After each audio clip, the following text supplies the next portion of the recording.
E eu gostaria que você pudesse abrir comigo no livro de João, no Evangelho de João, capítulo 11.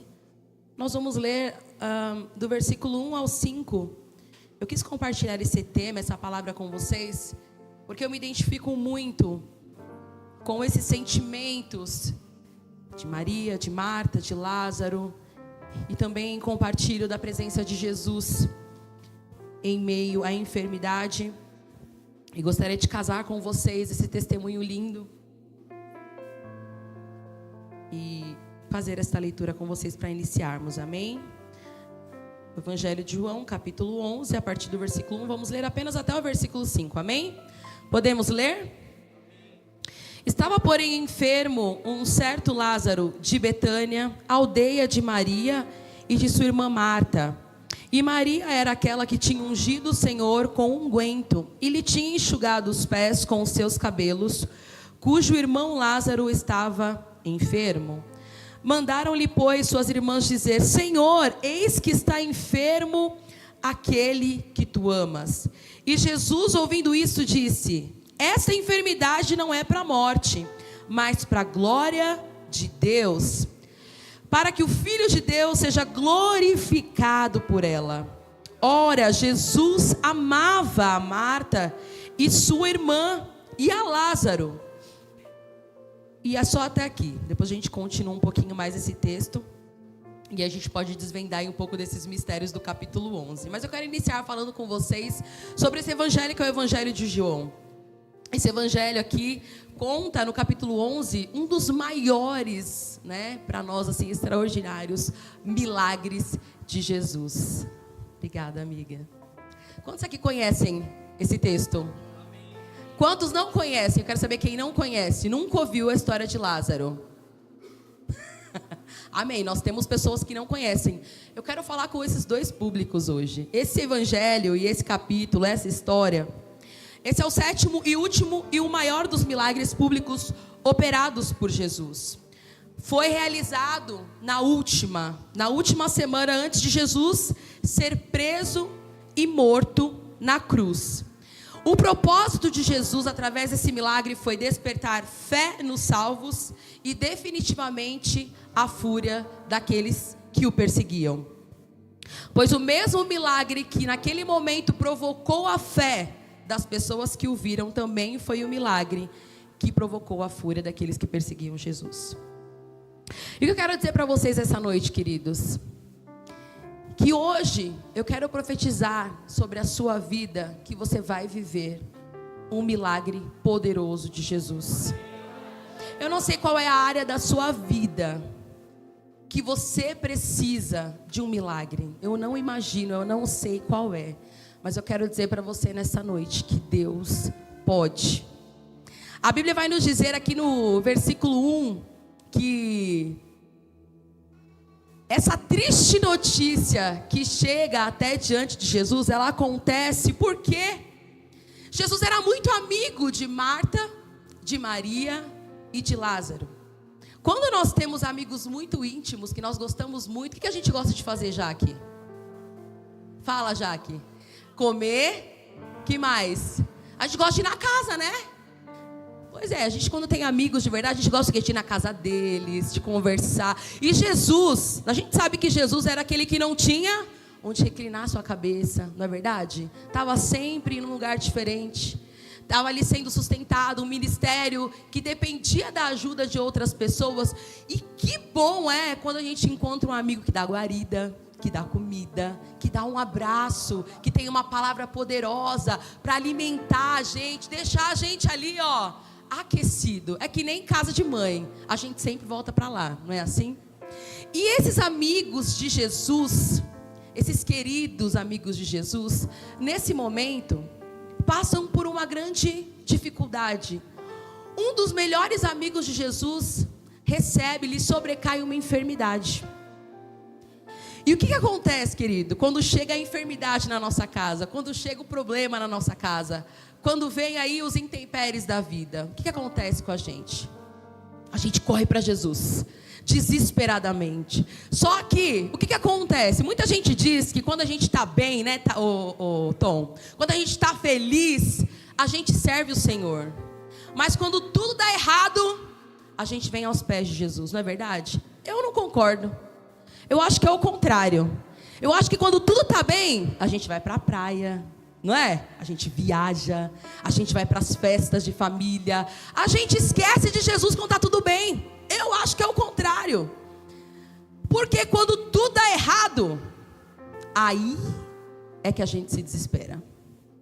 Quando vem a doença, quando vem a dificuldade, quando vem o problema, aí a gente fala, ixi, agora é só Jesus que pode realizar algo na minha vida.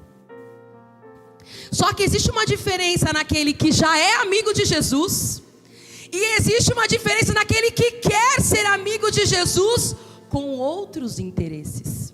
Será que você veio aqui hoje porque você tem alguma coisa interessante para que Jesus possa fazer na sua vida? Ou você está servindo Jesus no momento porque Ele é o seu amigo? Ele é a pessoa que visita a sua casa, é a pessoa que dorme com você, é a pessoa que sabe que quando Ele quer trabalhar nas áreas da sua vida, Ele tem liberdade de entrar. Ou será que portas aqui hoje estão abertas, fechadas? Então eu entendo que quando a dificuldade vem na minha vida e eu sou amigo de Jesus, chamar Ele é fácil, encontrar Ele é fácil. Sabe por quê? Quando as irmãs de Lázaro mandam chamar Jesus, gente, Jesus tinha endereço? Jesus não tinha endereço.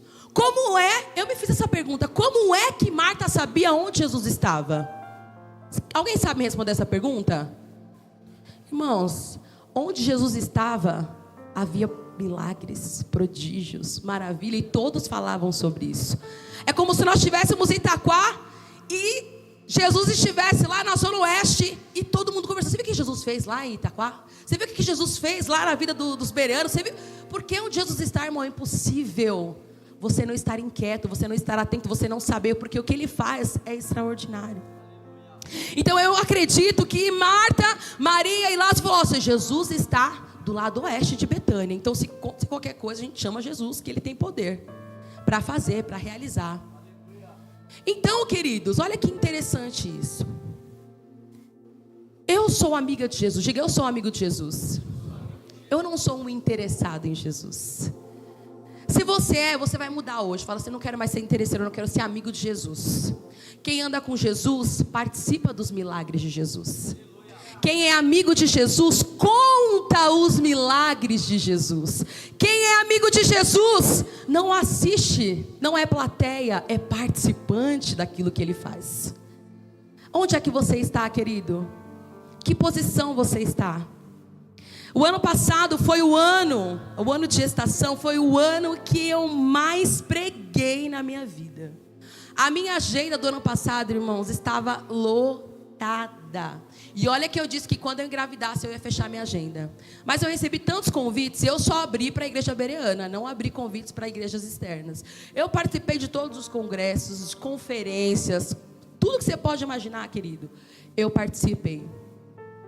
E quando Davi nasceu, que eu recebi o diagnóstico, né? Eu e o Fê, nós recebemos o diagnóstico de que o Davi tinha uma grande probabilidade de ter síndrome de Down. Eu disse para Deus, eu falei assim, Deus, o ano passado foi o ano que eu mais te servi, foi o ano que eu mais te adorei, foi o ano que eu mais trabalhei para o Senhor.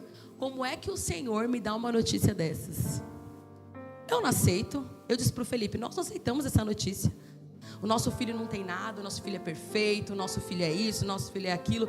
Só que eu me esqueço, e você se esquece diante da dificuldade, que quem tem o domínio da nossa história é o Senhor. Ele sabe o que Ele faz. Nós nos esquecemos que os pensamentos dele são maiores, são mais altos e são melhores do que os nossos. Querido, essa situação que você está passando, essa notícia que chegou para você, tem um propósito grandioso de Deus para a sua vida. Talvez agora você ainda esteja procurando Jesus, você ainda não tenha encontrado, Ele está buscando. Onde que eu encontro? Meu Deus, socorro, onde Jesus está? Ele está no mesmo lugar. Na verdade, você está procurando por alguém que já está disponível para você. E eu me vi nesse momento, eu enxergo aqui a situação de Marta e de Maria como alguém que busca Jesus, que é amigo de Jesus, mas que também quer entender. Porque a Bíblia diz que quando elas mandaram o mensageiro para falar a Jesus que Lázaro está enfermo, olha como elas dizem. Na verdade quem mandou foi Marta. Ela disse: olha, diga a Jesus que aquele a quem ele ama está enfermo. Não citou o nome de Lázaro. Aquele a quem ele ama. Será que você hoje poderia ser chamado por Jesus aquele a quem eu amo? Aquele a quem eu anseio estar perto, aquele a quem eu visito, aquele a quem eu faço morada, aquele a quem eu amo sentar à mesa com ele, aquele a quem eu me relaciono. Ah, eu sei de quem Jesus está falando do Felipe. Ah, não, eu sei, está falando da Jaque. Querido, e por que mesmo Jesus nos amando tanto, a gente passa pela enfermidade, pelo problema, pela dificuldade, pela dor, pelo deserto, pela escassez? Por que Jesus, que nos ama tanto, permite que eu e você padeçamos, soframos?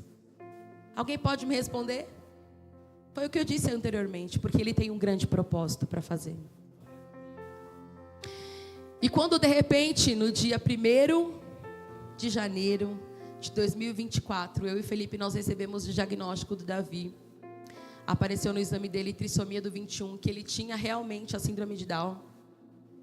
Nesse dia eu chorei muito e disse para Deus, porque nesse dia todas as crianças do quarto do Davi tinham recebido alta e eu fiquei me sentindo sozinha. Falei: Deus, agora eu estou sozinha. Eu orei por todas essas crianças que estavam aqui. Eu e o Felipe, toda vez que nós entrávamos no quarto, nós orávamos pelo Davi, orávamos pelas crianças que ali estavam com enfermidades muito piores que a dele, mas que nós orávamos, intercedíamos e eles recebiam alta. E só nós ficamos. Irmãos, é difícil.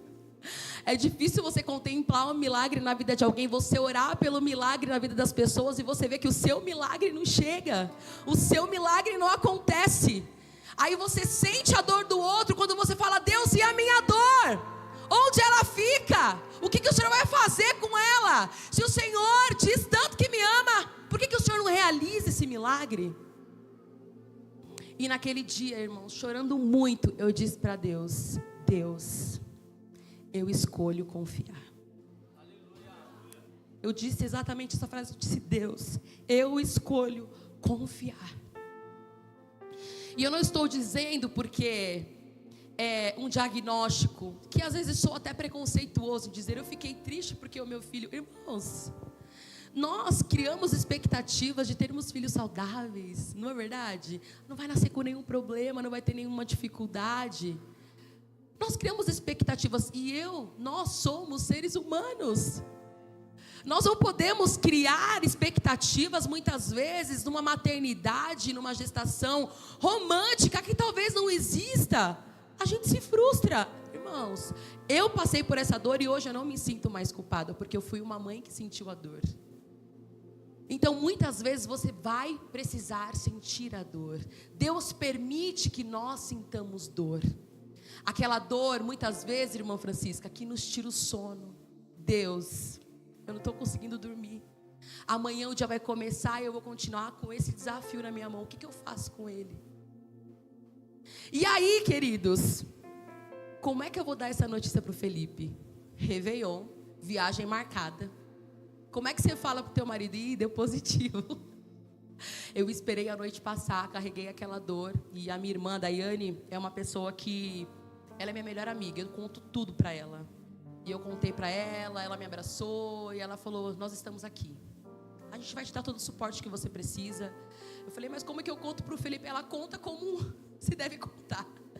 No dia seguinte nós voltamos de viagem, eu contei para ele, nós nos abraçamos e o Felipe segurou bem forte na minha mão e disse: nós vamos passar por isso juntos. Vai dar tudo certo. Irmãos, como é bom quando as duas pessoas que Deus uniu andam de acordo. Vocês não imaginam o quanto Davi melhorou meu casamento, o quanto Davi melhorou a minha casa, o quanto Davi melhorou a minha forma de pensar, o quanto Davi melhorou a minha forma de trato. O quanto Davi me ensinou a ter um olhar de compaixão. O quanto Davi me ensinou a ter empatia. No meu prédio tem um jovem menino chamado Ariel, né? E toda vez que o Ariel passava na minha janela, se eu não me engano, acho que ele tem autismo, né? Ele ficava gritando lá, não sei o que, vó, lá. E eu não tinha paciência com ele. Eu falava, esse menino para de gritar o dia inteiro gritando. E hoje, quando eu olho para Ariel, eu falo, ai, Ariel, vem cá, Ariel, dá um abraço, Ariel. Porque às vezes você precisa sentir para entender a dor do outro.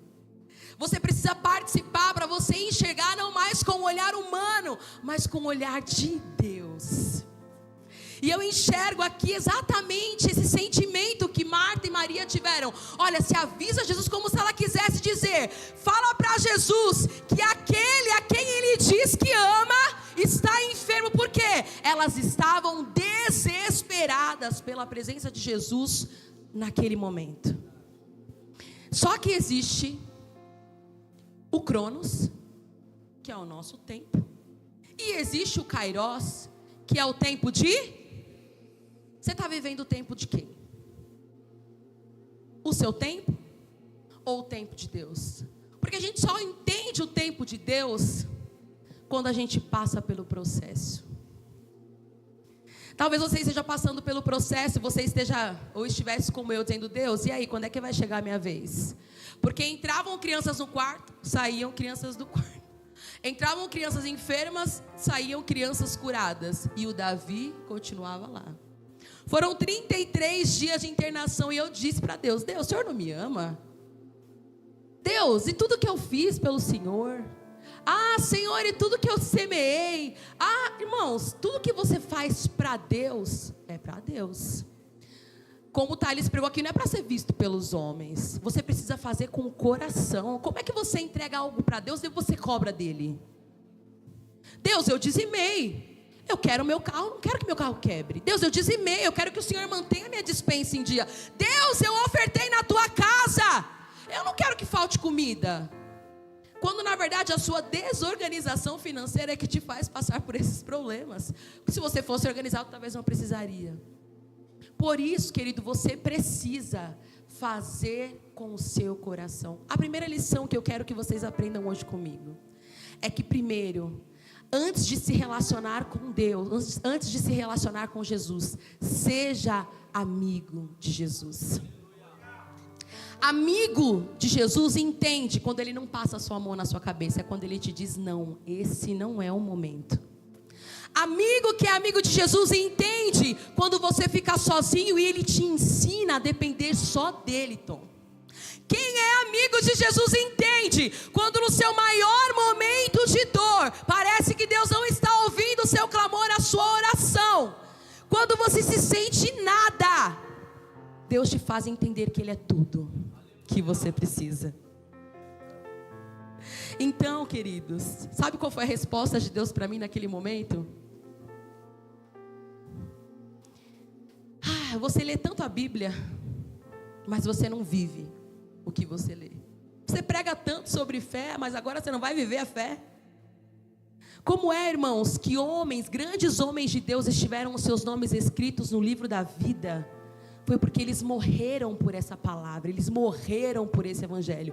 Nós não estamos dispostos a morrer por este evangelho. Porque no primeiro momento da dor, a gente se isola. Deus é o problema. Quer saber, não vou mais para essa igreja não. Eu vou me isolar mesmo. Não quero saber de nada não. Eu não vou tocar mais, eu não vou pregar mais, eu não vou cantar mais, eu não vou mais ficar naquela porta, eu não vou mais servir não. Olha o que Deus está fazendo comigo. Eu não cresço, minha vida financeira está horrível, meu filho vai mal na escola, meu esposo é uma tribulação. Irmão, inverta a sua voz, a sua fala. Comece a profetizar bênçãos onde você está. Jesus, minha bênção não chegou, mas ela vai chegar. Meu marido não mudou, mas ele vai mudar. Essa criança está me dando trabalho, mas ela vai ser uma bênção. Porque Jesus te ama ao ponto de te frear quando é necessário. Só que o que você vai extrair do ensinamento que Ele deu a você? Porque a hora que Marta e Maria chamaram Jesus e disse para ele, olha, aquele a quem tu amas está enfermo, o que Jesus fez? Você pode ler comigo o que Jesus fez? Jesus saiu correndo? Jesus ficou desesperado? O que Jesus fez? Mandaram-lhe, pois, suas irmãs dizer: Senhor, eis que está enfermo aquele a quem tu amas. E Jesus, ouvindo isso, disse: esta enfermidade não é mas para a glória de Deus, para que o Filho de Deus seja glorificado por ela. O propósito não é você, não é o seu nome, não é quem você o que você é, o que você faz. Isso tudo é para que o nome de Deus seja glorificado. Essa dor que você tem não é para a morte. Esse problema que você tem não é para a morte. Essa dívida que você tem não é para a morte. O que Deus tem para nós é: viva e passe pelas provações, para que o meu nome seja glorificado através de você. E a primeira pessoa que veio na minha mente, depois que Jesus falou comigo, foi Jó. Vilma, você lembra de Jó? Jó perdeu a mulher, Jó perdeu os filhos, Jó perdeu as riquezas, Jó perdeu a casa. Jó era o homem mais íntegro e fiel da face da terra. Deus olhou para a terra e falou: ó diabo, ó aqui meu servo Jó, não tem ninguém igual esse. Ah, que orgulho desse daí, hein? Satanás falou: ué, tira o que ele tem, você vai ver. Irmãos, se você perder tudo hoje, o que sobra de você? Fala a verdade para mim, conta aqui. Se Deus tirar tudo de você, o que fica? Amargura, depressão, pesar, tristeza, quarto escuro, porta fechada. O que fica? Esse é o ensinamento de Deus para nós hoje, querido. E quando eu ouvi isso do Espírito Santo, eu disse: Deus, eu não perdi nada. Davi está vivo, mas não é que é verdade? Nós queremos ler a Bíblia sem entender o que de fato ela está nos dizendo. E a pergunta é: você está disposto a perder tudo por esse evangelho? Os discípulos de Jesus tiveram fins trágicos. E hoje os discípulos de Jesus somos eu e você. É para se pensar, qual é o fim que eu desejo? Porque a Bíblia diz que só aqueles que forem fiéis até tem que ser até o fim. Não importa como você começou, o que importa é o fim. Aqueles que forem fiéis até a morte, dar-te-ei a coroa olha a vida aí.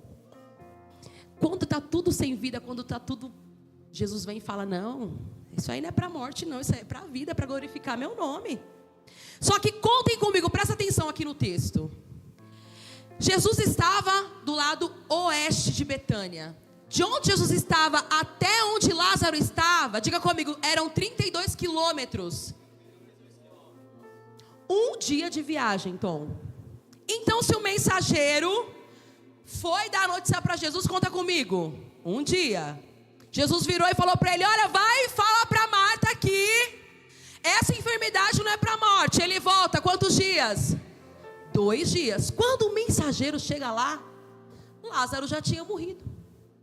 O homem está morto, está enterrado. E aí ele fala: então Jesus disse que essa enfermidade não é para a morte. E eu imagino, irmãos, a cabeça de Marta e Maria. O quê? Como assim? Mas já morreu. Não tem jeito. Como é que Deus... Não tem como. Não. 2 dias. A Bíblia diz que Jesus ficou mais quantos dias lá, Tom? Ficou mais 2. E eu sei, irmão, que esses 4 dias também tinham um propósito. Chega um propósito.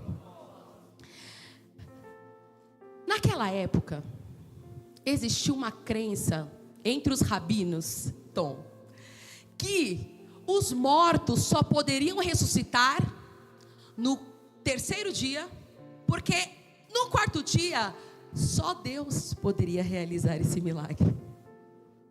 Você entendeu o que eu falei? Vou falar de novo. Não posso ficar sem esse clichê, né? 3 dias, tudo certo, poderia ressuscitar, mas o 4º dia, querido, era só Deus. Eu não sei quantos dias você está vivendo essa espera do milagre, mas eu vou dizer para você que existe um propósito para a espera. Porque o quarto dia é o dia oportuno. O quarto dia é o dia de viver o milagre. O quarto dia é o dia da boa nova. O quarto dia é o dia que Jesus entra na sua história para mudar a situação da sua vida, querido. Porque não importa se você esteja passando pelo vale da sombra da morte. Olha o que o salmista diz no Salmo 23. Ainda que eu ande pelo vale da sombra da morte, eu não temerei mal algum, porque tu estás comigo. A gente pode cantar isso? Salmodiar, eu sou o Senhor no momento da dor. Irmão, é difícil dizer para o Senhor, Deus, a tua vara e o teu cajado me consolam. Tom, tem como, irmão? Quem gosta de apanhar? Quem gosta de passar pela correção e falar, oba, legal, que coisa boa? E o salmista diz, a tua vara e o teu cajado me consolam. Sabe por quê? Não tem como eu viver uma vida plena em Deus se eu não passar por Ele, me forjando, me fazendo ser como Ele quer e não como nós queremos. O que Deus quer para você de repente é que você espere um pouco mais. O que Deus quer para você é que você de repente observe e aprenda na pedagogia do céu como é que funciona o Kairos de Deus e não o Cronos aqui na terra. E depois desse dia, irmãos, Davi recebeu alta, 33 dias de UTI, nós recebemos a boa notícia, vocês vão embora, glória a Deus. Fomos para casa, ficamos alguns dias, super feliz, bebê em casa, oh glória, aleluia. Veio para o culto, eita, mas o menino ficou animado com a igreja, feliz demais. Aí vem a segunda internação, querido, eu vou ser breve, vou finalizar aqui. Não dá tempo de falar? O irmão me entrega o microfone 7h20, dá para contar o testemunho, gente? Dá, por favor, pastor, me ajuda. Me ajuda. Irmãos, Davizinho foi internado. No dia que o Davi foi internado, eu contei, eu fiz um vídeo nas minhas redes sociais, bem blogueirinha, como diz Felipe. Falei, nós estamos bem, glória a Deus. Um dia de internação, mas está tudo bem, viu? Fique em paz, irmãos. No dia que o Davi foi internado, no segundo dia, ele perdeu os sinais no meio. Ele estava colocando uma máscara, uma VNI, quem conhece, né? Aquela máscara de oxigênio, que ele manda um jato bem forte para a criança expandir o pulmão e conseguir respirar com ajuda. A médica deu uma sedaçãozinha nele, porque ele estava muito inquieto, não conseguia deixar colocar a máscara. Ele tomou uma sedação muito pequena e ele perdeu completamente sinais. Eles me tiraram do quarto desesperadamente. Sai daqui, não pode ficar. Aquele dia eu me desesperei muito, muito. Eu disse para Deus, Deus, eu sou mãe, eu não vou conseguir ver isso. E eu fiquei indagando a Deus ali, dizendo, Deus, eu disse para o Senhor que eu ia confiar, mas está difícil confiar. Eu vi a vida sair de dentro desse bebê, eu não vou suportar viver isso não. E os dias foram passando e a situação do Davi foi piorando, queridos. Davi foi passando por paradas cardíacas. Ele teve uma parada cardíaca de 11 minutos. Eu vi o Davi ficar roxo, completamente roxo, sem cor. Aquele dia foi o dia que o Felipe testemunhou. Eu comecei a perder realmente as forças. E eu disse para Deus, naquele dia, Deus, se o Senhor existe de verdade, audácia. Se o Senhor existe de verdade, traz meu filho de volta. Se o seu nome é o nome que está acima de todo nome, como eu cantei no final do ano, que o seu nome pode curar os cegos, os coxos, levantar, ressuscitar mortos. Senhor, realiza essa canção na minha vida.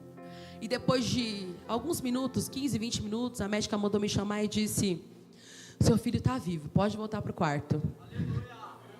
Mas irmãos, a gente vai com uma sensação tão estranha, porque nesse dia, quando o Davi perdeu os sinais vitais, ficou roxo, eu vi que ele tinha realmente morrido. Eu fui para aquele lugar que era uma sala onde os médicos ficavam, e eu coloquei meu braço assim, um em cima do outro, e eu dormi. Mas eu senti ali uma paz que excede o entendimento humano. Como é que você dorme no meio de uma parada cardíaca, irmãos? Me explica isso. Tem como? Adrenalina no corpo ali a 1000. Eu dormi. A enfermeira foi me acordar e falou assim, pode voltar, seu filho está vivo, está tudo bem. E quando eu voltei para o quarto, né? E compartilhando com a família essa dificuldade, pouquíssimo tempo depois, foi o pior episódio que eu vivi, onde eu senti exatamente isso, né? Fica em paz, seu filho vai ficar bem, os médicos diziam. Ele está com um problema muito grave, né? Mas ele vai ficar bem. Eu sabia que eram palavras de conforto, e eu olhava nos olhos deles e sentia Ai, coitada dessa mãe, gente, que sofrimento, que tristeza. Dava para olhar nos olhos deles que a fala não condizia com o que eles queriam passar. E 2 noites antes do Davi ser transferido para o Sabará, o batimento dele estava a 59, 60, 58. Tem algum enfermeiro aqui? Hoje? Não tem nenhum? O médico disse para mim: mãe, quando o batimento já está a 60, para mim já é parada cardiorrespiratória. O batimento dele não está normal. Não está quase parando o coraçãozinho dele. O batimento normal de uma criança é de 130 a 150, 160.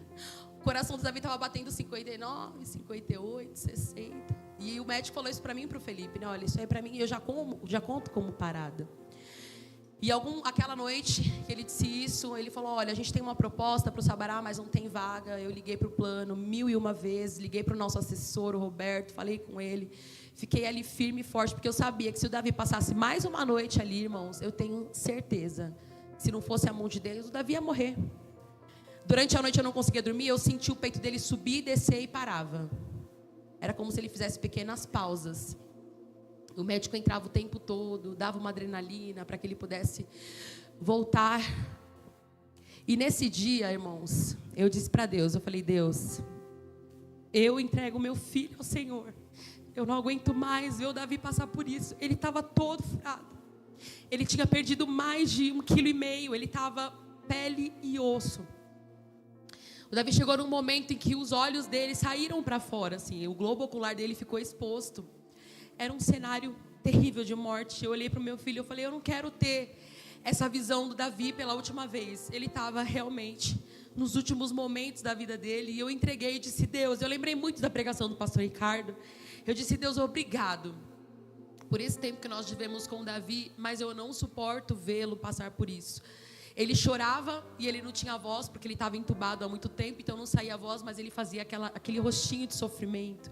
E era aquele rosto de sofrimento que não saía, estava congelado, porque ele só sentia dor. E tiraram tanto sangue do Davi que ele teve que fazer 3 transfusões de sangue. Então ele estava no estado realmente, irmãos, de Lázaro. Olha, ele está bem, mas pode ser que não passe dessa noite. Olha, ele está bem, mas ele não está respirando. Ele está bem, mas o coração está parando.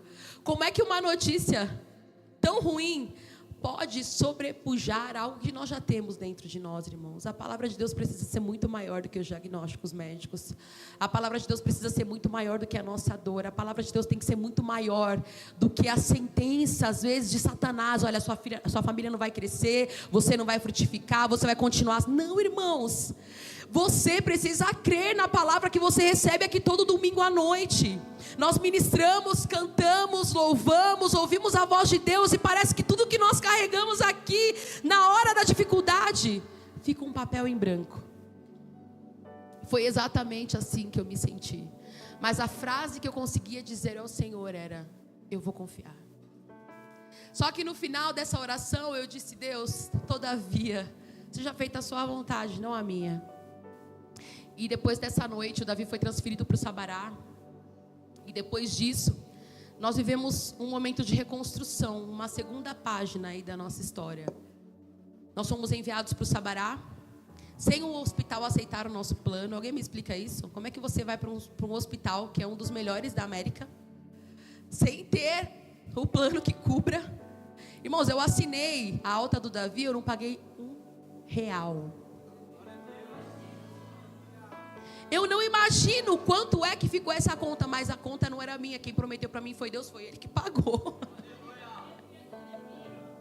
Inclusive tinha um exame que o Davi fez, o médico disse para mim: olha, esse exame aqui é o único exame que você vai ter que pagar.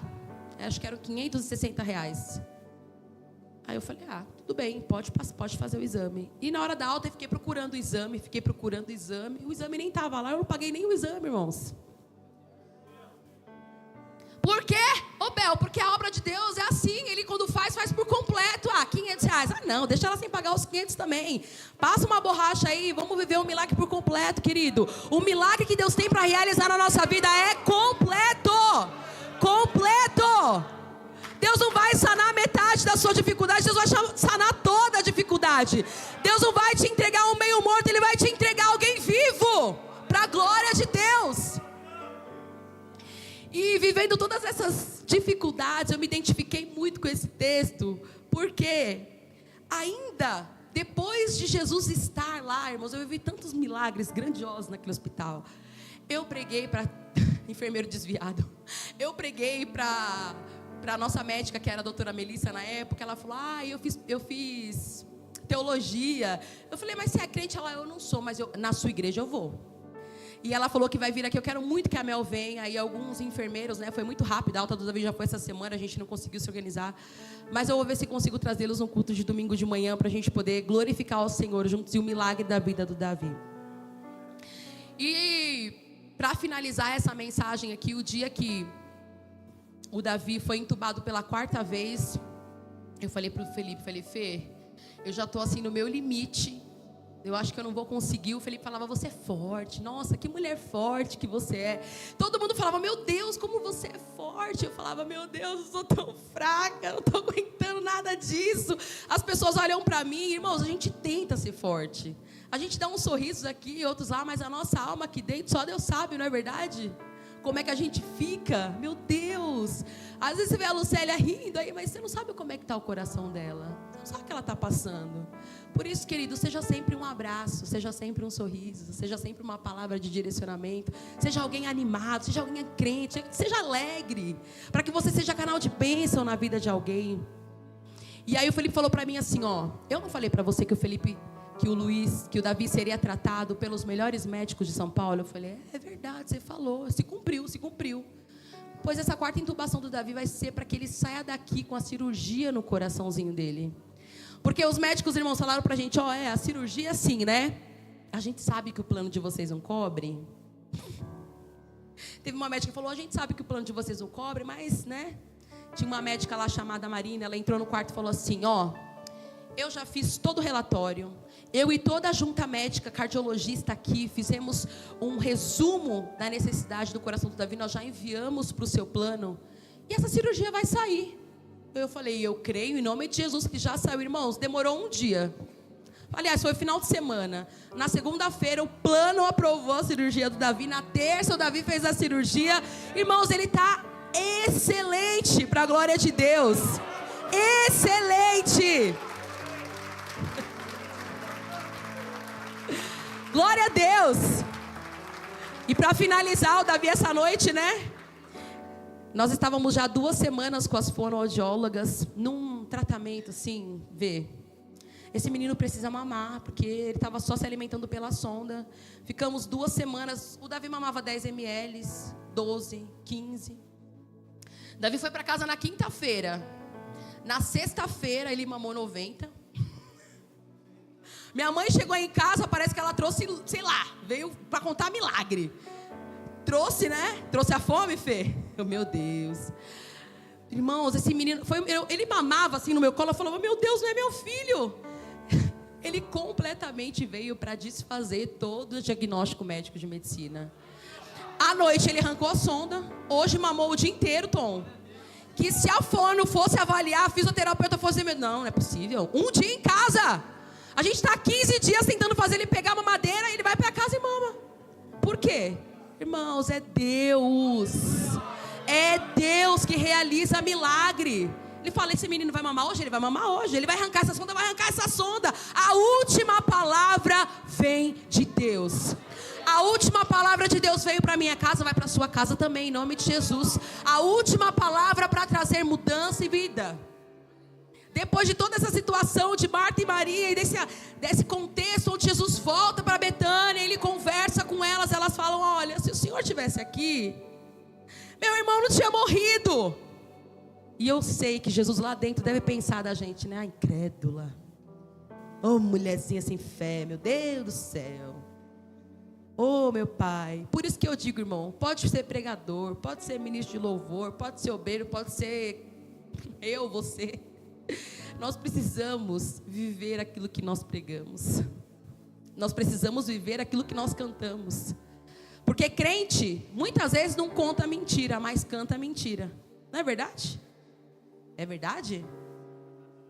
Porque a gente diz, eu confio em ti, Deus, sei que podes fazer. E quando chega na hora dele fazer, você fala, cadê Deus?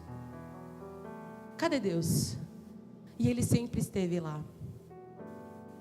E eu quero finalizar dentro desse texto que Jesus, vendo a incredulidade de todos ali. A Bíblia diz que Jesus chorou, Tom. Sabe por que Jesus chorou? Porque ele sente o que você sente. Ele sabe, ele é como nós.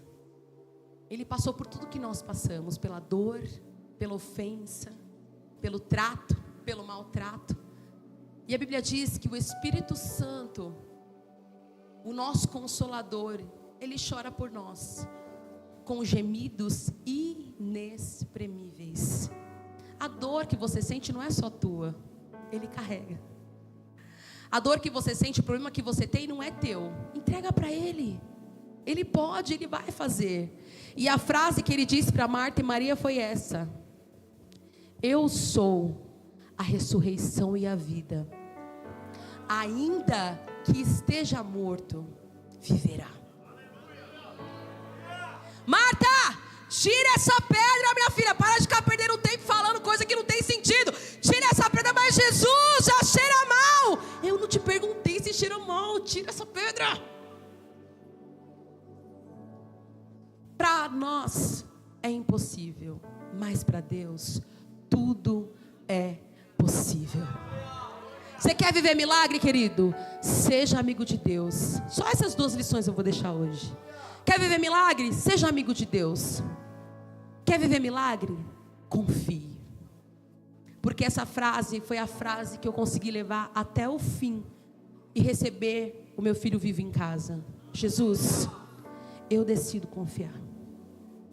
E mesmo, irmãos, que daqui 1 ano, 2, eu não sei quantas dificuldades eu vou ter que enfrentar, eu continuo confiando em Deus. Porque é a palavra dele que me garante isso. Não sou eu que estou dizendo, é a Bíblia que me diz isso. O texto diz isso, ele disse isso. Eu sou a ressurreição e a vida, ainda que esteja morto viverá. Tira essa pedra de empecilho, tira esse desconforto, tira essa desconfiança, tira essa fé pequena, coloca uma fé grande, meu filho. Vista-se da presença de Deus e vá em frente. Caminhe em direção a Ele, porque o milagre vai acontecer, amém? Se coloque de pé, eu quero orar com você nesse momento, com gratidão a Deus por esse milagre.